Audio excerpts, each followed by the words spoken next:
I call to order this meeting of the Soldiers Memorial of the City of St. Louis Soldiers Memorial Commission. Today is Thursday, July 15th, 2021, and it is 3:05 p.m. My name is Linnea Magnuson, and I chair the commission. And we will proceed according to the agenda, starting with the roll call of Soldiers Memorial Commissioners. So the first one we've got is Commissioner Boyd, who is not here. Of course, somebody else, nope. Commissioner, whoops, excuse me, my pen's not working. Commissioner Barget. Here. Yep. And Commissioner Dunlap. No. Commissioner Falls. Nope. Commissioner Fletcher. No. Commissioner Gilmore. No. Commissioner Hansis. Not yet. No. And Commissioner Yampolsky. Here. Yes. And me, I'm here. So we do not have a quorum. That's 1, 2, 3. Okay, we do not have a quorum, unfortunately. So let me pull up the share screen here. And where is my PowerPoint here? Oops. Let's back a screen. There we go. All right. Whoops. That didn't work. 1 second here. What happened? It was there. There it is. There we go. Can you guys see it now? It's always Yeah. kind of a mystery to me. You can see it. Okay. So the first thing we have is the Pledge of Allegiance. And Bruce, would you lead us in the pledge? Yes, I'd be honored. I Thank pledge allegiance to the flag of the United States of America you. and to the republic for which it stands, one nation, under God, indivisible, with liberty and justice for all. Great. So the first thing we had on there was the approval of the May 20th, 2021 Soldiers Memorial Commission meeting minutes, and we don't have a quorum, so we might as well just skip through that one. And the next thing we have is Kate Scott, who is a Soldiers Memorial Collections Manager, is going to introduce Ella Sykes to us, who is a new Soldiers Memorial Collections Assistant. Yeah, so I'm pleased to announce that we have filled the collections assistant position, and Ella is the newest member of the Soldiers Memorial team. She started with us last Tuesday, and we are very excited to have her on board to help us continue with the inventory. So I'll let Ella kind of introduce herself a little bit. Okay. Yeah. Hi everyone, I'm Ella, and like Kate said, I'm the new collections assistant, and I'm excited to be here. I just moved here from Waco, Texas, where I was finishing up a master's degree in museum studies, and before that I had a bachelor's in history from Auburn. I'm originally from Alabama, so this is my first time in Missouri, but like I said, I'm happy to be here. Nice to meet you all. Welcome. Kate, do you want to just continue on with the collections and actually the acquisitions committee meeting, the next two things on the agenda? Yeah, sure. Can I share my screen? I was going to pull up Sure. the little presentation. Absolutely. I don't think I do anything with that. Okay. I think you do it. Okay, so I can override here. There we go. Can everybody see that okay? Oh, yeah. Okay. Yeah. So some of you who were at the board meeting a few weeks ago will have heard this presentation, but Linnea just asked me to present a little bit about the collection and kind of where we're at with things. And then Mike and I will talk a little bit about how the acquisitions and deaccession process work, just to kind of keep everybody up to date. So as all of you know, the collection is owned by the City of St. Louis, and MHS is responsible for its management. Work on the collection began in late 2014 with artifacts being moved out into our offsite storage location in February through April of 2015, and then March through April of 2016. And all of the items that are, not currently on display remain here in our offsite storage. The goals for the collection are still the same and ongoing. We are inventorying and putting everything into the database for the very first time. We are rehousing the collections for storage. We are conducting background research on the artifacts and the individuals who use them. And then we are also cataloging and processing new donations as they come in.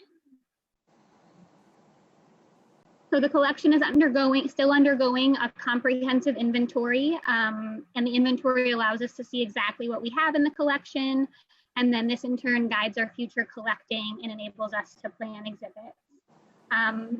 Right now, the inventory is about 60% complete, and we have over 14,000 object records in the database so far. And then the inventory also allows us to put the information about the artifacts in the collection on the web for public access. So each time that a record is complete, we mark it to be published to the web, and then it gets linked to the MHS cross-collection search where it can be viewed by the public.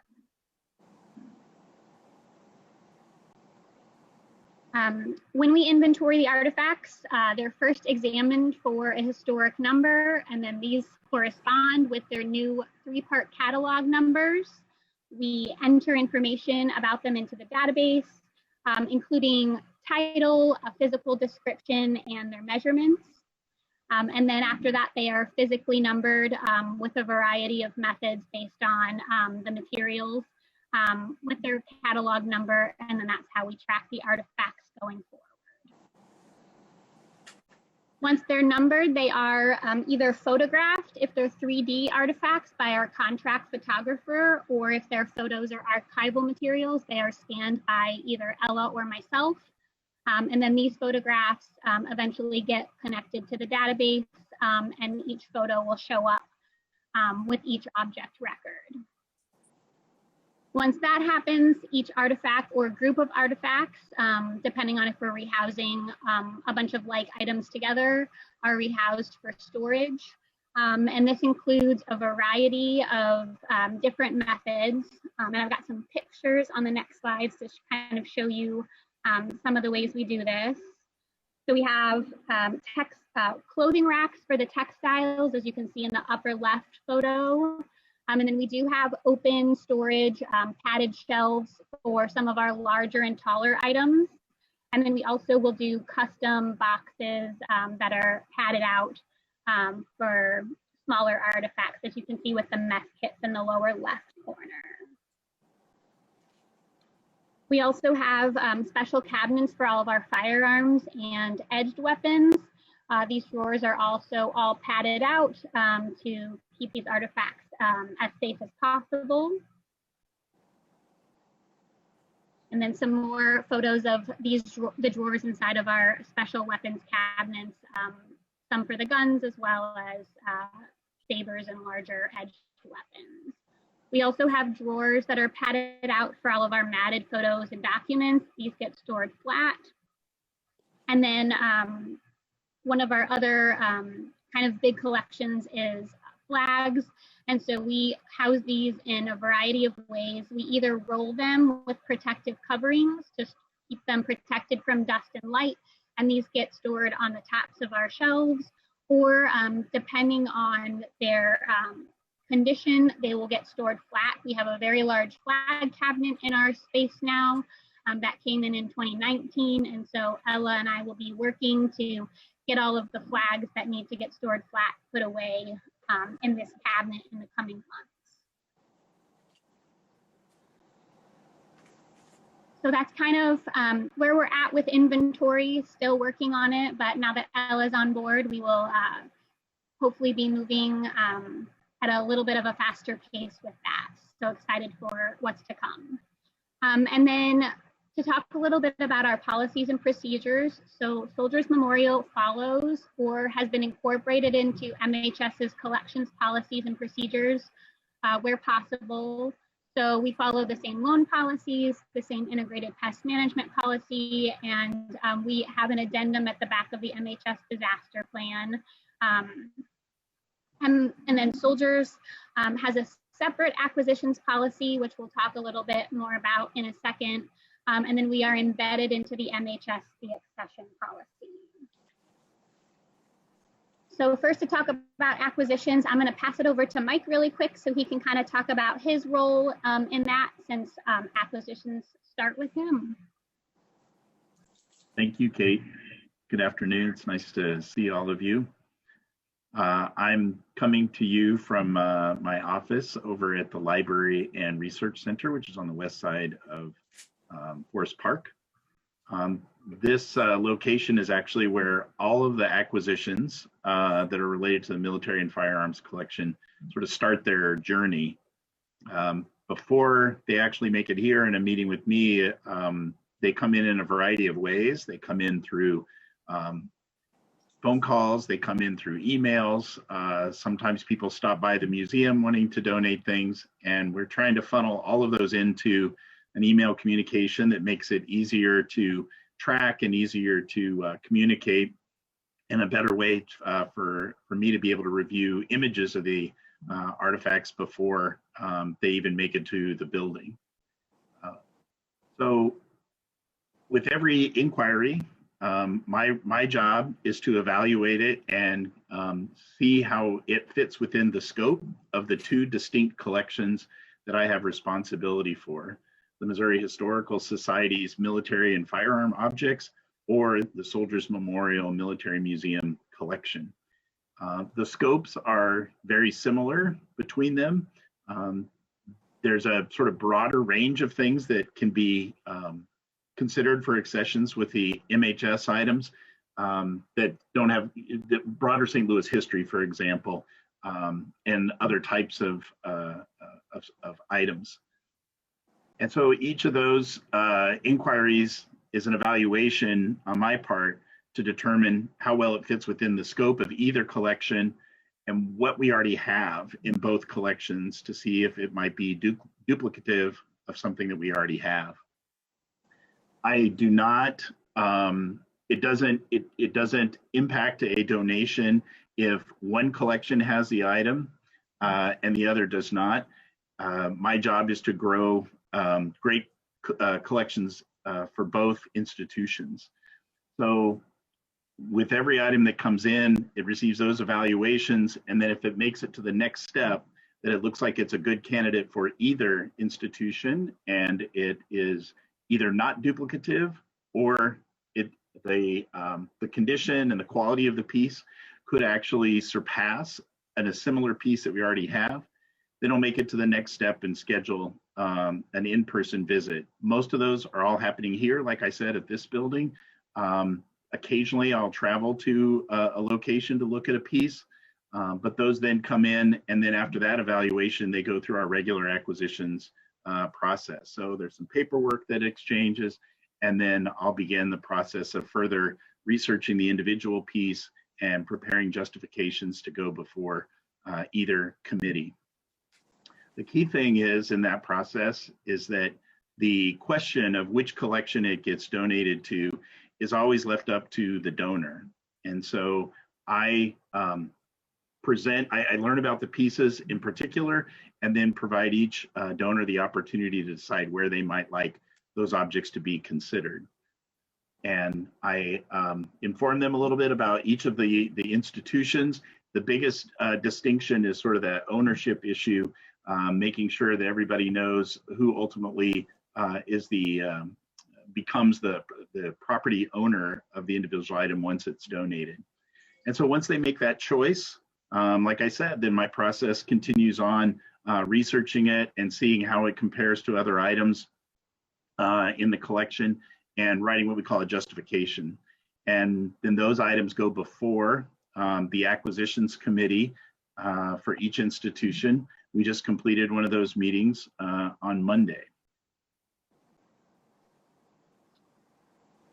So once it makes its way to the acquisitions committee, we have our own separate from MHS, and it currently consists of Linnea, Superintendent of Soldiers Memorial, Military Museum, and the chair of this commission, as well as 2 appointed members from the commission, and then MHS staff members. And this currently includes the division director, Mark, myself, Mike, and then the MHS objects conservator, Krista Pack. So MHS recommends new donations to Soldiers Memorial, to the Soldiers Memorial collection, and we take these recommendations to the committee. And then if the committee approves the new donations, then I submit a list of artifacts to the Board of Public Service for final authorization, because at the end of it, only the Board of Public Service, the City of St. Louis, has the authority to approve acquisitions to the collection. So Mike, through all of his work, is making recommendations, but the ultimate authority lies with the city. And then the same for deaccessions. Again, just like acquisitions, all MHS has the ability to do is to recommend deaccessions from the collection. Because deciding to deaccession an artifact is an important decision that requires thoughtful considerations. Soldiers is actually embedded into the MHS deaccession policy. We want to make sure that we are considering all sides of a deaccession before presenting it to the City of St. Louis. So we will not make a recommendation for deaccession until the artifact goes through a process of approval at MHS. If MHS determines that deaccession is the best course of action for an artifact, we will then take that recommendation to the city. But then again, to reiterate, very similar, the same as acquisitions, ultimately it is up to the city to approve or reject any deaccession recommendations that we make. So that's all I had as part of kind of the overview. Before I move on to talking about the latest acquisitions committee meeting, are there any questions? No? Okay. I will stop sharing. And so like Mike mentioned, we just recently had a meeting of the Soldiers Memorial Acquisitions Committee this past Monday. I'm pleased to announce that we approved 3 new donations into the Soldiers Memorial collections. These have now been submitted to the Board of Public Service for final approval. So we are awaiting that final approval. But just to give you an idea, the 3 donations, the first is a printed program for the launch of the USS Fred W. Stockham, which launched on June 25th, 1943 in San Francisco, California. The second was a small group of signs that was used by the USS St. Louis CL-49 Association at their reunions all across the country, but they had 3 of those reunions here actually in St. Louis. And then the third is a group of USS St. Louis CL-49 maps and plans that were also used by the USS St. Louis Association at their reunions. So we're excited about these new donations. And Mike, if you have anything you'd like to add about them, please feel free. Or if anyone has any questions. You did a great job describing them. You did. They're interesting pieces, and I think one thing I would maybe add is that they sort of help what's becoming kind of a nice little growing collection of items associated with USS St. Louis, and not just one particular ship, but others. The group that we've been taking in recently has come from the CL-49, which is the World War II era Lucky Lou, and that association, most of its members have passed away, and their children that have been kind of running the organization, they're getting older too and not having the time. So as that organization is contracting and eventually will fold, they've been generous at offering some of the items associated with it, particular ones associated with the city of St. Louis and their visits here to us. Yeah. Speaking of the USS St. Louis, you just recently had a display or a motion picture or slide, and I unfortunately wasn't able to see it over at the museum, over at the History Museum. Can you tell us something about that? Or how was it attended? Or Sure. Yeah, I will. It's on the agenda, so I think okay. I'll wait, Bruce, until yeah, that's fine. I'll wait until it's that point. It might be the next point. I'm not 100% sure without pulling the agenda. Yeah.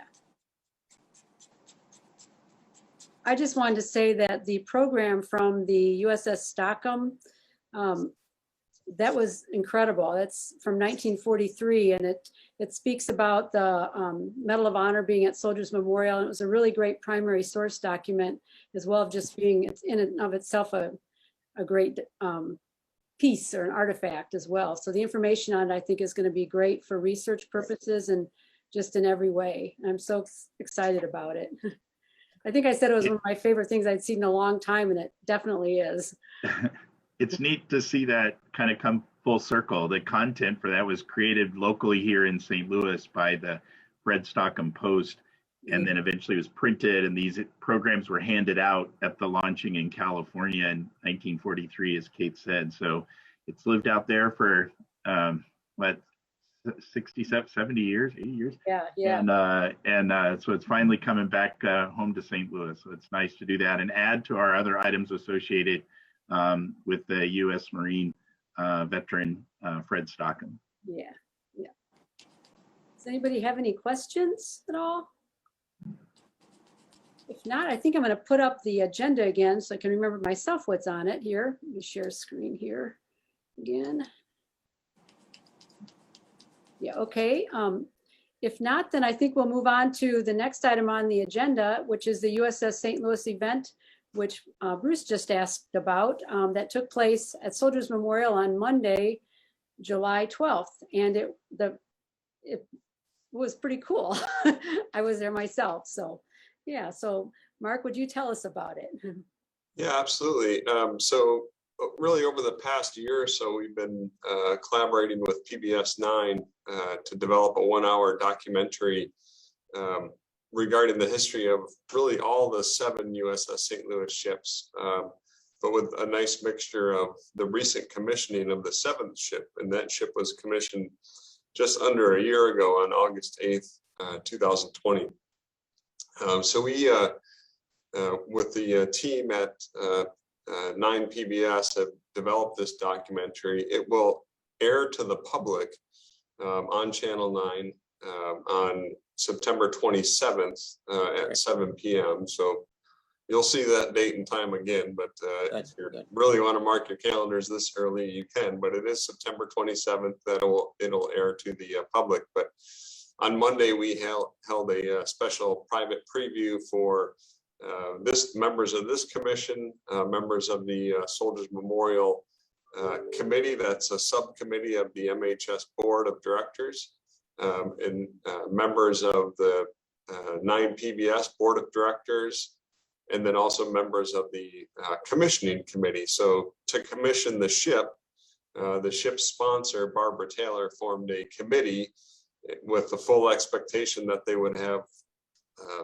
pomp and circumstance and ceremony that surrounded the commissioning of the ship, really kind of a week-long slate of activities leading up to that commissioning on August 8th. And of course, all of that was kind of scuttled with the COVID situation and the heavy restrictions on, group activity. So the commissioning committee is still a thing and still active, but they also were at the members of that committee were at the preview as well. So I thought it was a great video.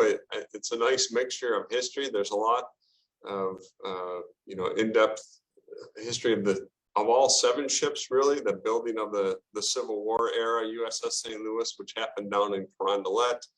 That story is told a lot on the CL-49, which is the Lucky Lou. And interestingly enough, a lot of the material in the video that relates to the Lucky Lou is actually video footage that was captured by the donor of the signs and other materials that the acquisitions committee just reviewed and accepted.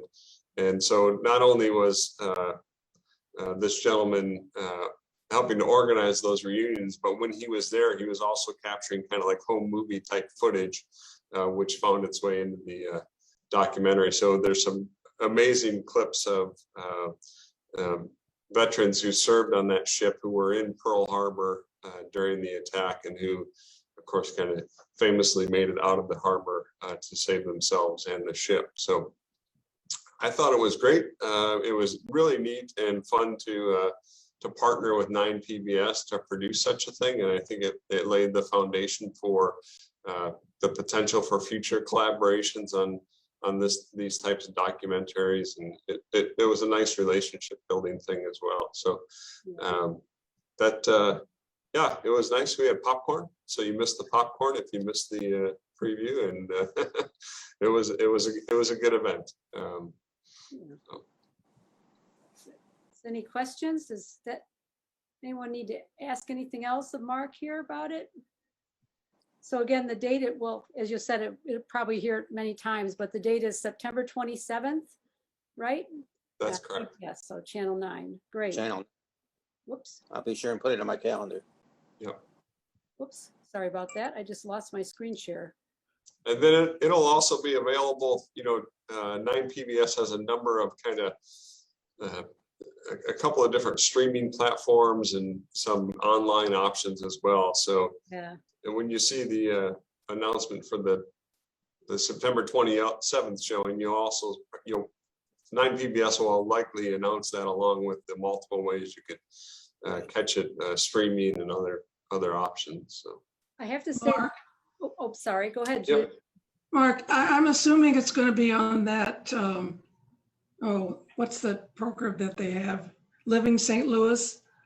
I'm sure though. I think around Memorial Day, I think the week leading into Memorial Day that they did a little segment, kind of a preview that the exhibition was, or I'm sorry, not exhibition, the documentary preview was upcoming. So, and I'm sure they'll do more of that on Living St. Louis. Yeah, you bet. I just wanted to say that it was as a program, it was a really good mixture of information about what a commissioning means for the Navy, the history of the ships, the different ships. And I think that throughout the whole thing, the theme was to try and tie it to St. Louis and what the ship means for the Navy to have the name USS St. Louis and how that ties to a community. It was a really good mixture of a lot of different types of information. And like, as you said, Mark, it was very interesting. So I'm glad that they did it for sure. Yeah, it was great. Yeah. Any other questions for Mark about it? So either Mark or yourself, when they mentioned about or maybe it was Kate, about the museum, about the library over on Skinker. It might be an opportunity for either to have a meeting or to give a little tour for the commissioners.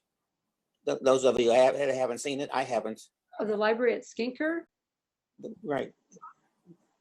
The former United Hebrew. Oh, sure, sure. Yeah.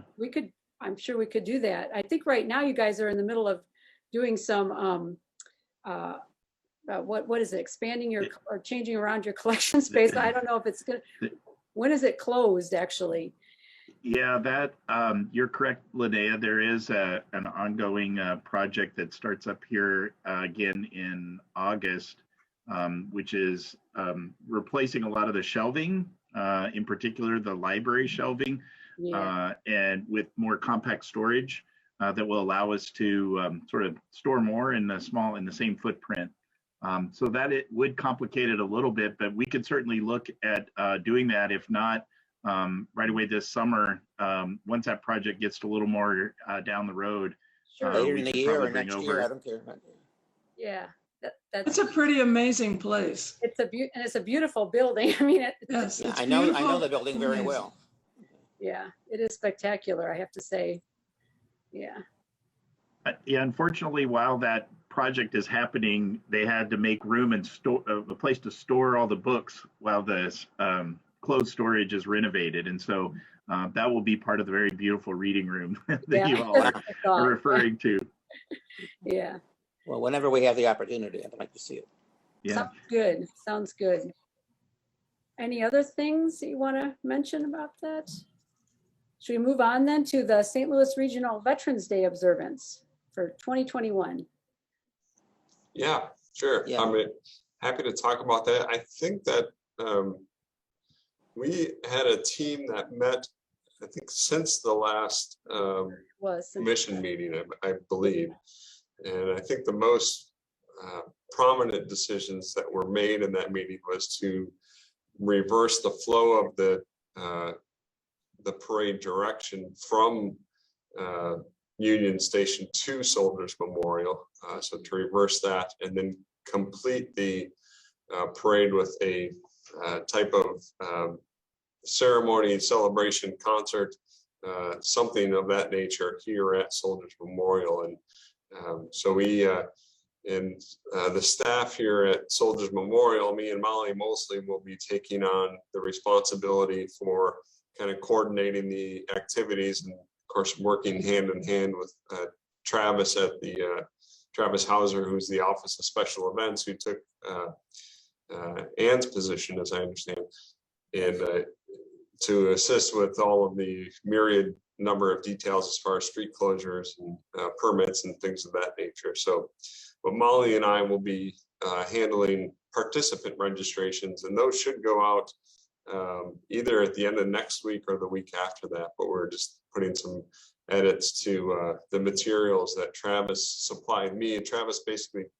was able to provide me with a whole treasure trove of documents that Ann and Kathy had used for each parade. So it gives us an incredible head start on figuring out the number of different aspects of the parade that need to be coordinated and as well as the ceremony. So it is happening. I think there was maybe a little bit of confusion about whether or not the parade was happening. It is in fact happening, and we're very excited about it. It's just we did change the direction, and we're trying to incorporate some sort of what I like to call breaking of bread after the parade, where folks can kind of gather and congregate with one another and spend some time together. So, but we'll be working on the details of that aspect of it soon.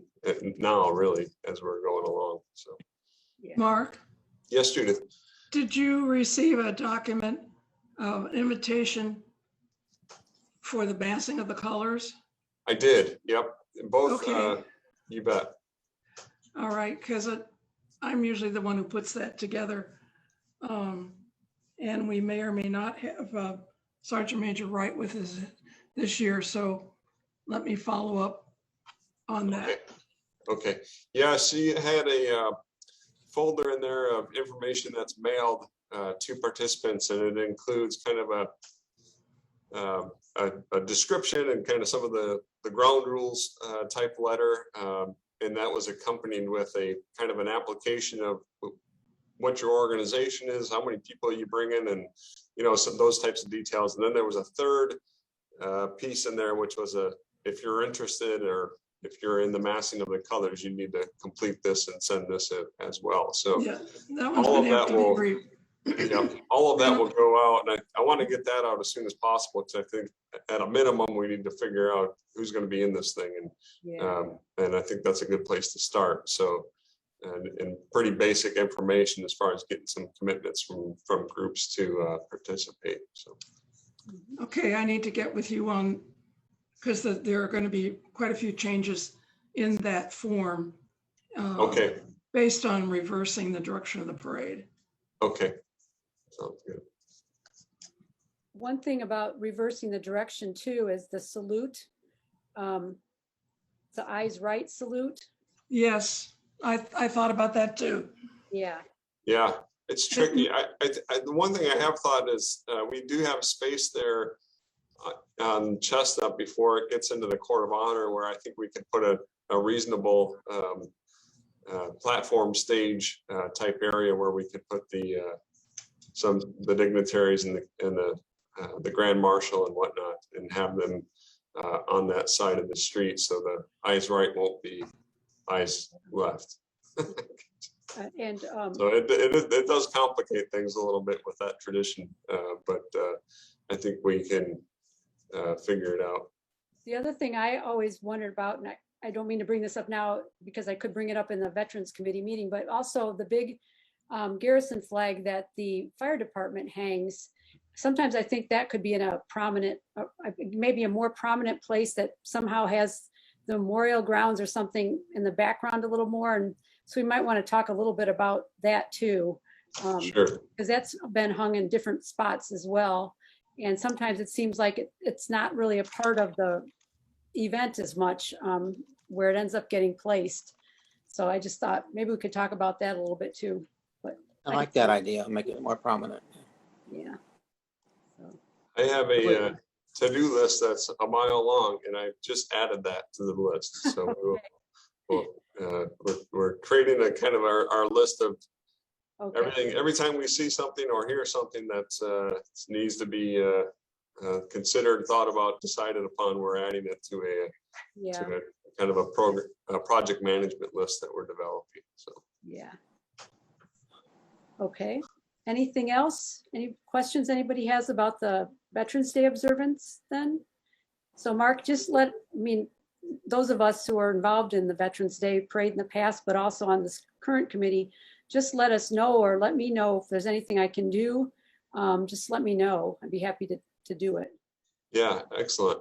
Yeah. I did submit the VA was a little confusing. I did submit the application for the regional site Okay. Observation, and I basically, searching through their website, I came across three things. One was outdated, and it had an email of a gentleman who apparently probably no longer works there. Yeah. Another one was for 2015, which I didn't understand at all. They had a whole website that was about apply for your regional site for 2015, which was confusing. Yeah. And then I did find a third one that was for the which I think was legit. And so that application they all have the same form, and it's the same form that Kathy had submitted in the past. So that's been submitted, and hope to hear back soon on that. So I'll keep you posted on that. But it may be a learning curve. If it doesn't happen this year, it doesn't happen. What can you do? But we'll get it.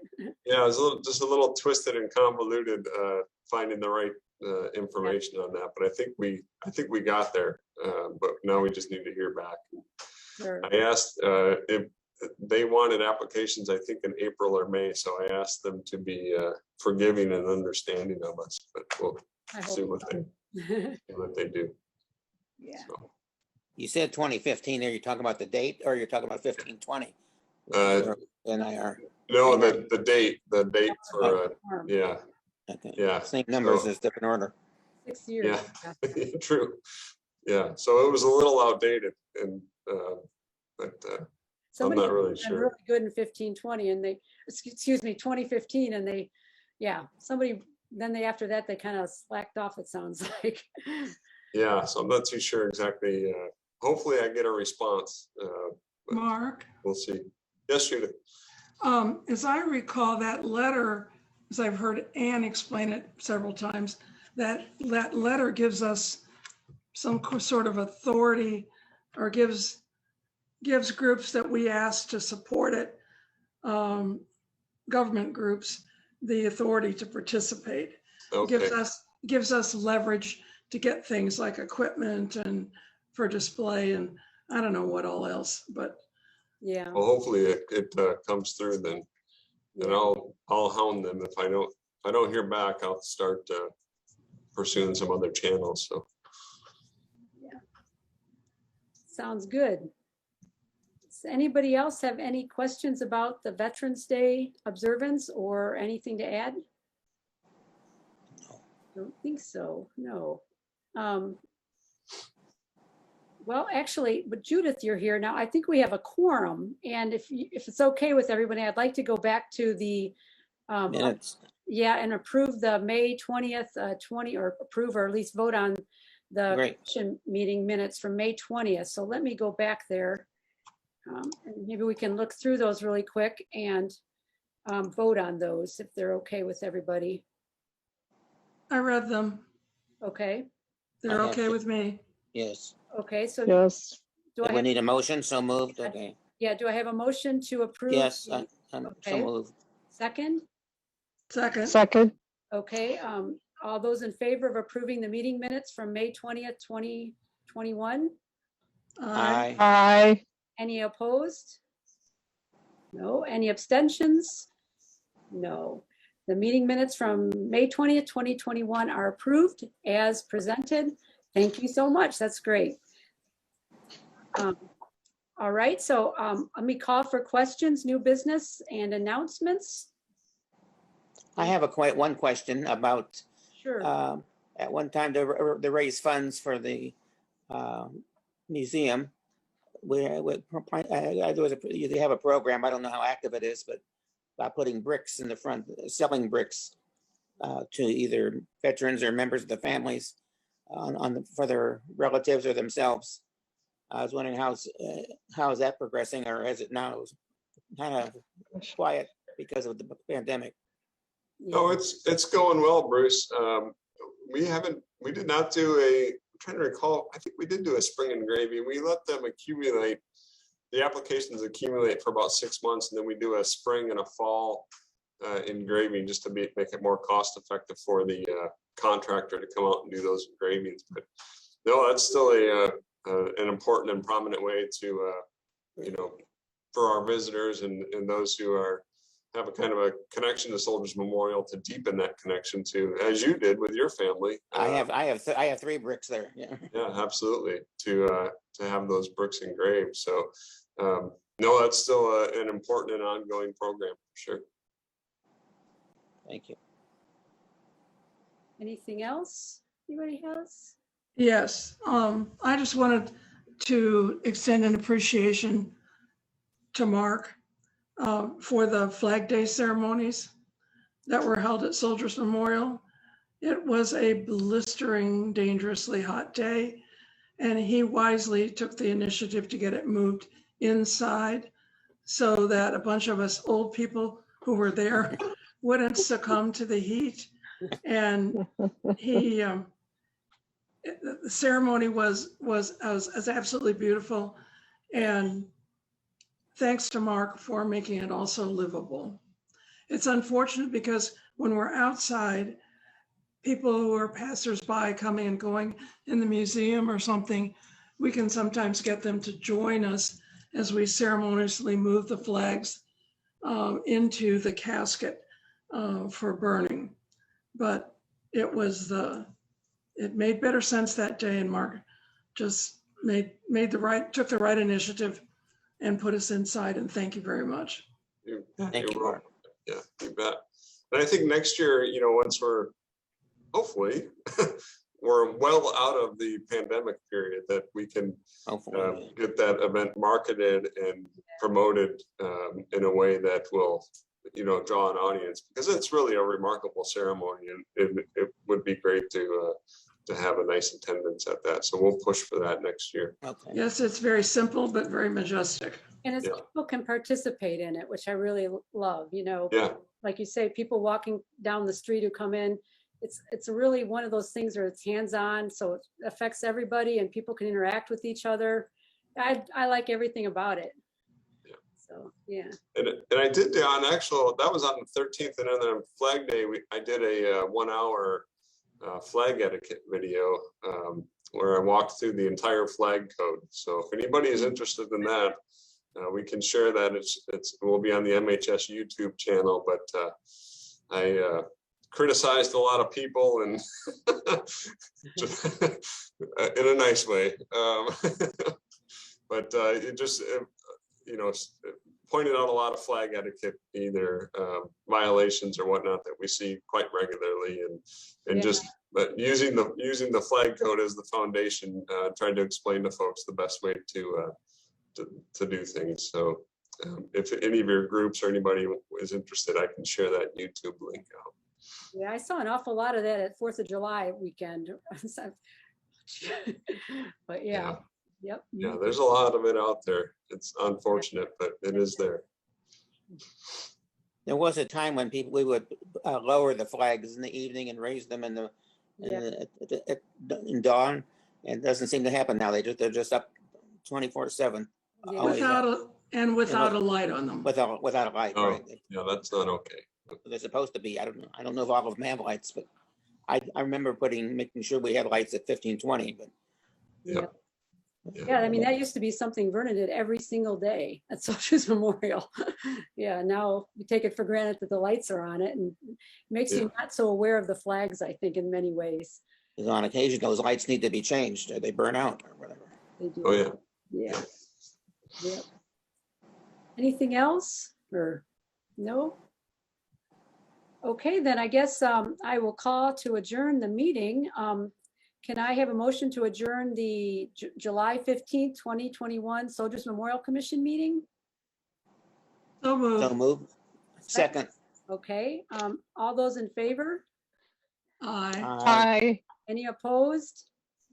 Any abstentions? No. Okay, then the meeting is adjourned, and it is, I've got Navy time here, or military time on here. It's 3:50 p.m. Thank you very much, everybody. And thank you too. Thank you. Thanks. Bye-bye. Bye-bye. Bye-bye.